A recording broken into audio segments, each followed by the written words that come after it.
Hello friends, आज के इस वीडियो में आपका स्वागत है। इस वीडियो में हम पढ़ेंगे क्लास 10 की विषय गणित की प्रश्नावली 15.3 के जो प्रश्न हैं वो आप शुरुआत कर रहे हैं 15.3 की।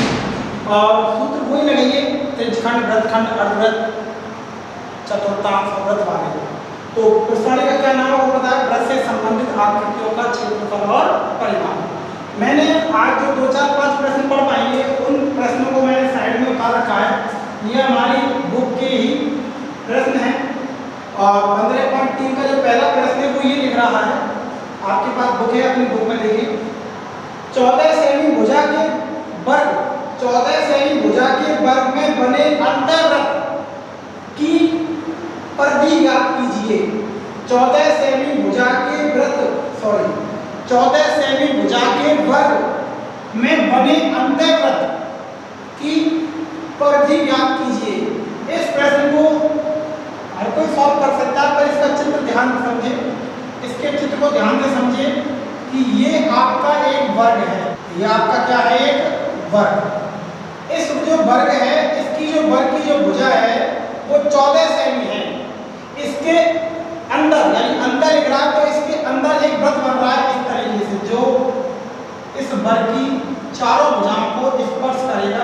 और जो अंदर जो वृत्त बन रहा है, इस वृत्त की परिधि ज्ञात करनी है। और वृत्त की परिधि का सूत्र होता है 2πr।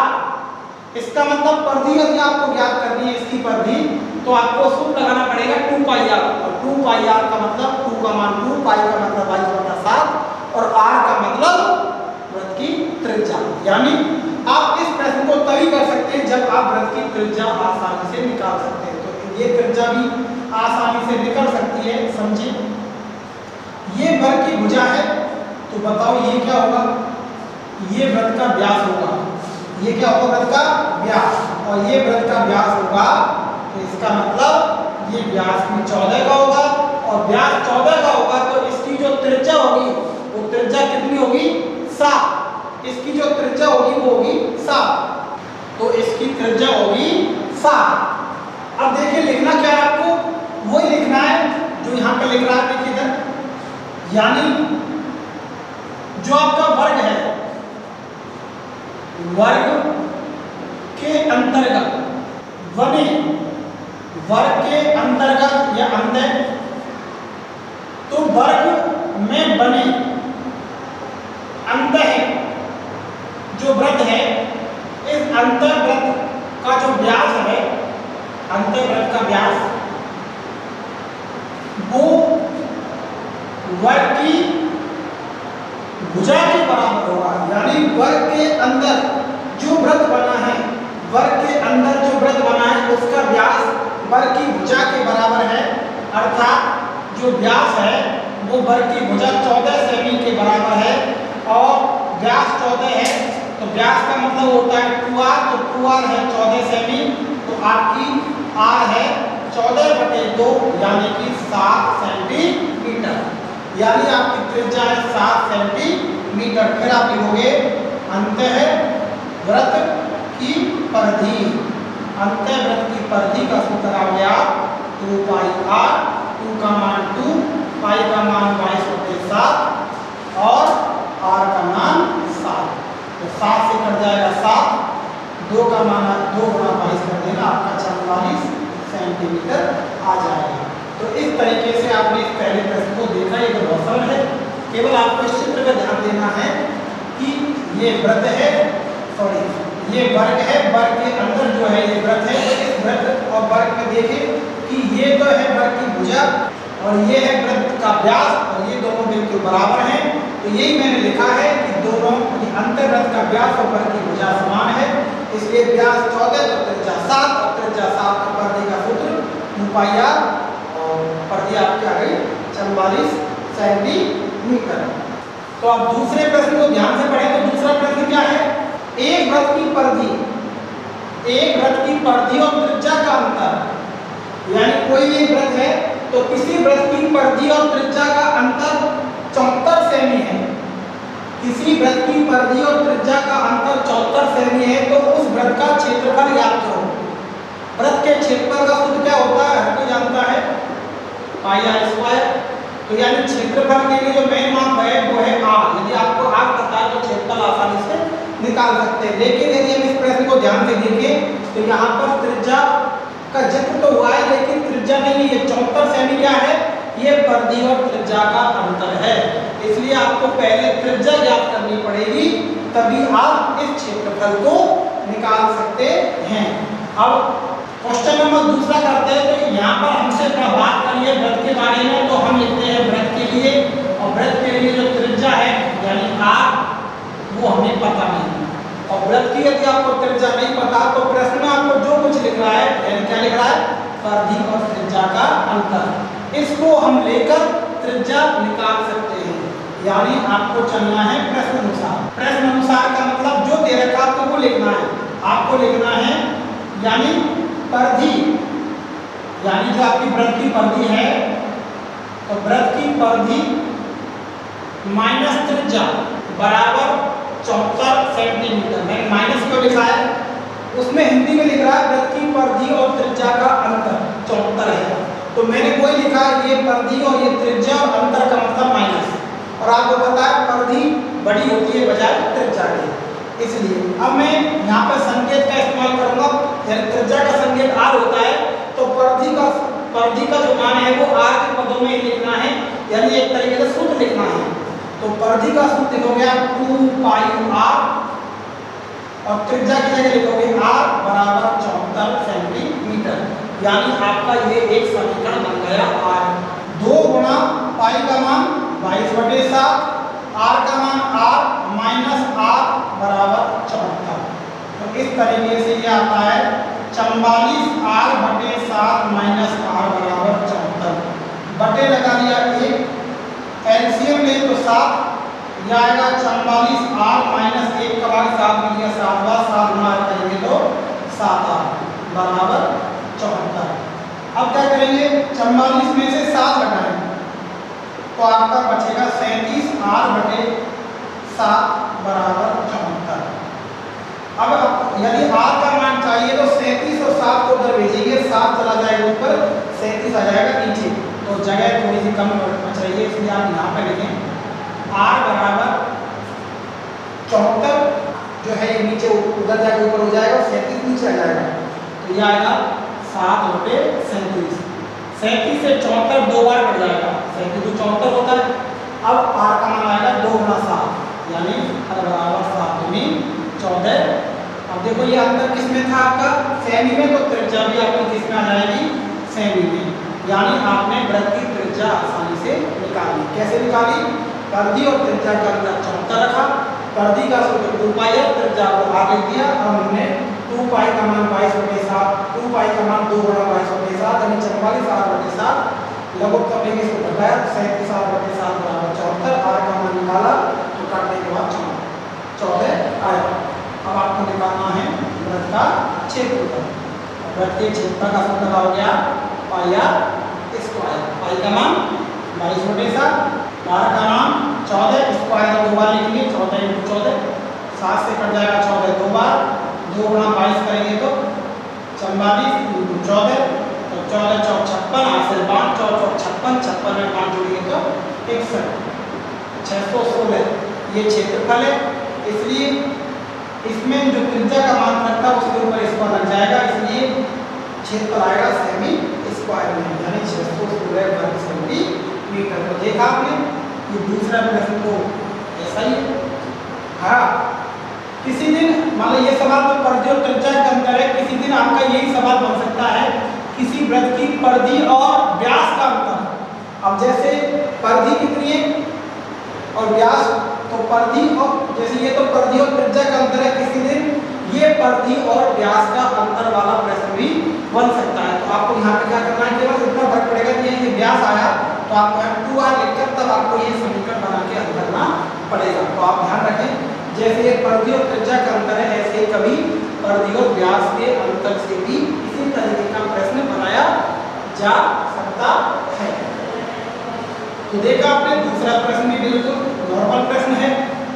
और आगे तीसरा प्रश्न क्या है, मैं चित्र दोबारा नहीं बना रहा हूँ, तो आप ये मान लो यही चित्र यहाँ तक काम आ गया। तो प्रश्न में लिख रहा है दी गई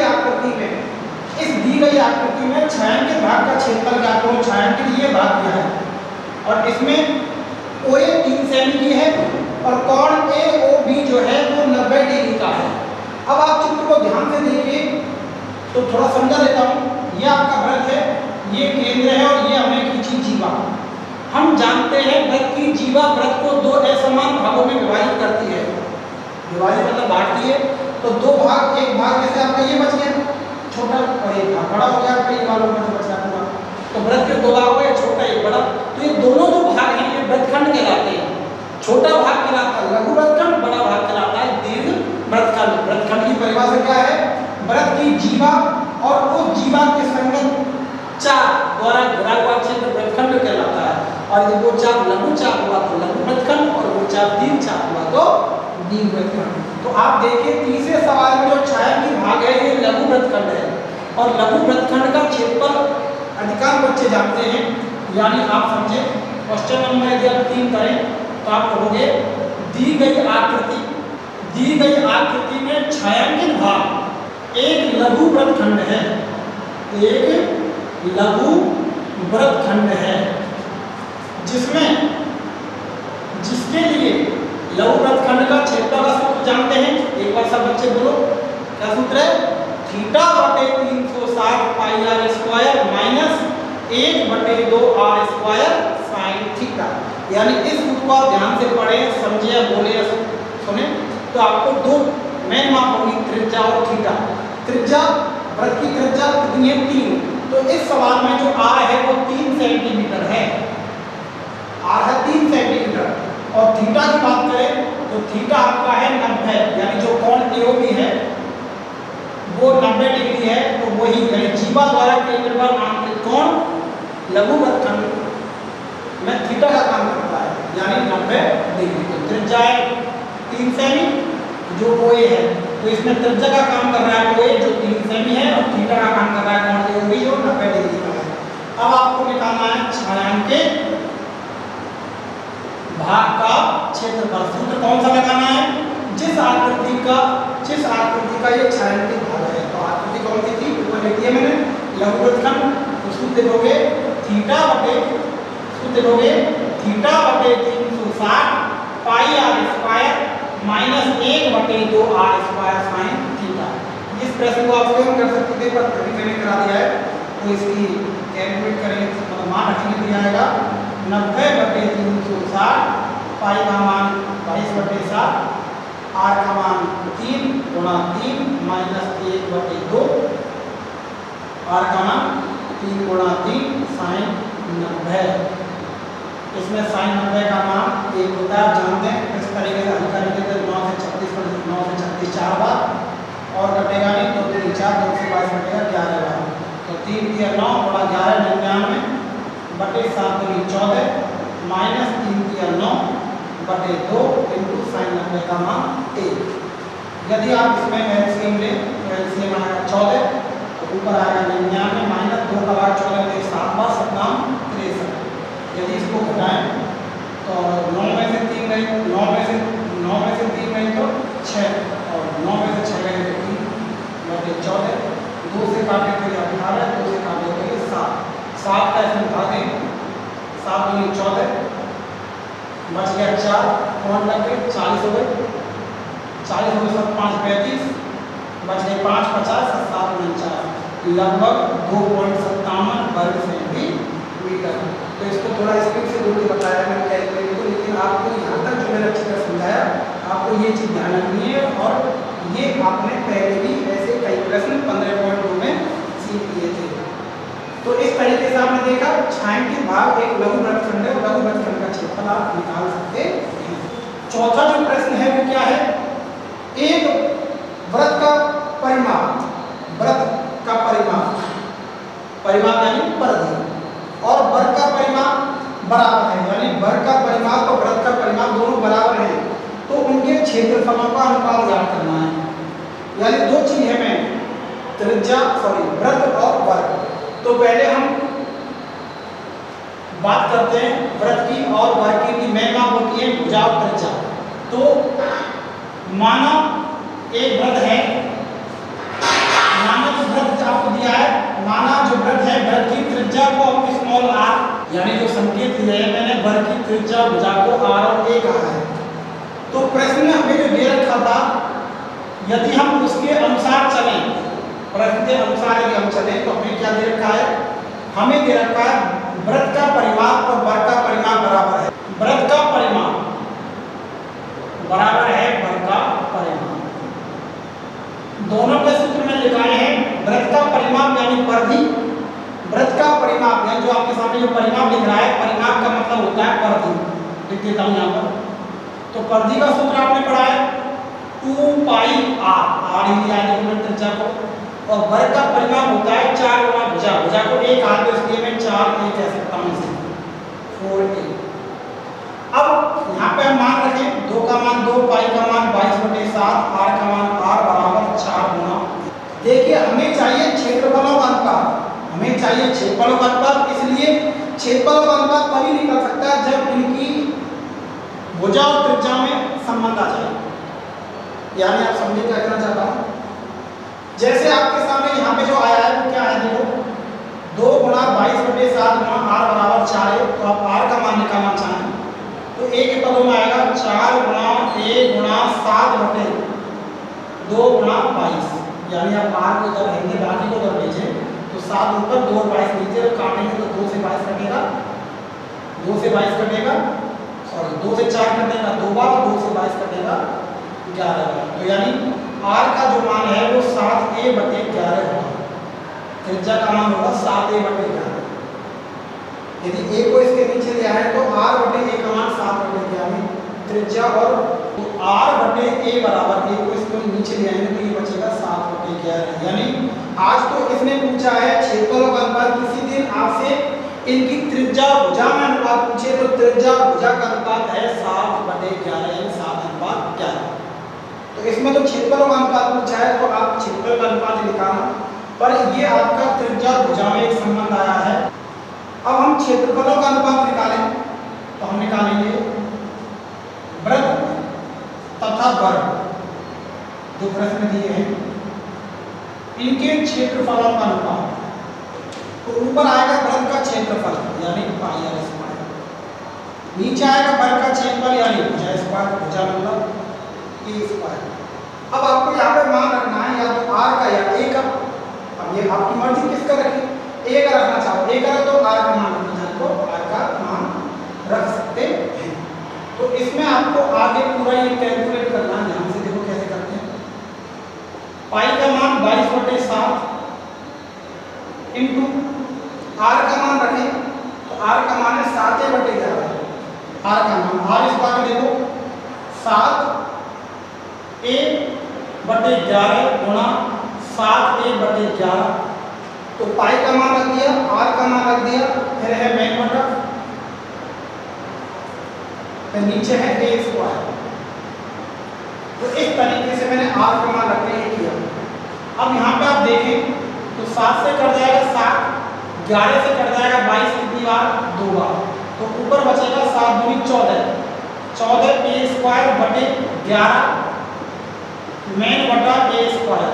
इस तरीके a स्क्वायर से a स्क्वायर कट जाएगा और ये आएगा 14/11 यानी 14:11।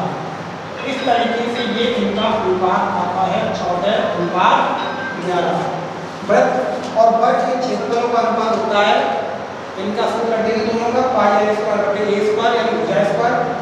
इसमें r का मान यहाँ से निकालेंगे 7a/11, तो पाई का मान 22/7, r का मान 7a/11, 7a/11 नीचे a स्क्वायर।